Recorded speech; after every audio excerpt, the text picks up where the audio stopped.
resolute. While scoring more crack next year was certainly a goal, Valerie suspected that it was not an appropriate New Year's resolution. For one, it lacked any suggestion of a mechanism for acquiring said crack, like getting a job, and also absent were any note of self-sacrifice and spirit of self-improvement that all worthwhile resolutions should be imbued with. She would have to try again. I will do less crack next year? Somehow, that just didn't sound right either. Enemies in store. The recent clashes between the GSCB and the DSSG forces had taken on a more violent tone, and the city's citizens cowered in their homes, hoping that the new year might bring a truce. One could be forgiven for failing to remember that those acronyms had meanings long ago, and that arming both the grocery store cashiers and baggers, as well as the department store Santas and greeters, had once seemed like such a good idea. D.W. Nye. It was Christmas Eve, and Marilyn groggily woke to televised warnings of planned, numerous and randomly placed police checkpoints meant to trap drunken holiday motorists. How fair was this stepped-up surveillance really, she asked herself, to folks who, like herself, drank and drove every day of the year. Meanwhile, on Facebook. It snowed a lot at our house this winter. I love snow. I hope it snows forever and ever.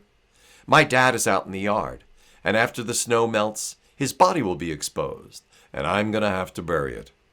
Why do I always get these jobs? First my mom, then my sister, and now him. Well, I guess I am the only one left. Pretty please.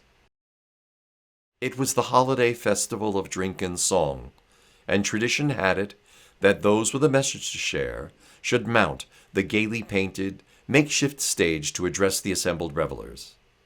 Marion, shyly, tentatively, climbed the creaking wooden steps one by one to face both the crowd and his fears, and raising his faltering voice, shared his modestly delivered dreams for a happier, a better tomorrow, with both his family and neighbors.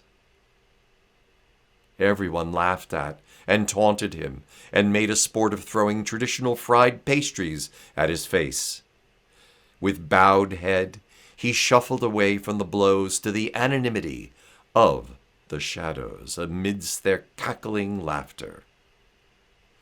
They were soon to become far less boisterous, however, and they had all lined up in the dusty square, chastened, some crying and already vomiting, and waiting for the antidote that Marion was, after hours of their pleading, still reluctant to dispense. The day after. Happy New Year! With everything they had cherished and everyone else on their now smoldering planet once called Earth gone, Simon nonetheless said it again. Happy New Year! And this time with comically exaggerated flourishes of his raised hands. As strange as it was, Cassandra also found it funny and laughed, and then they both laughed together. And with that laugh, everything began again.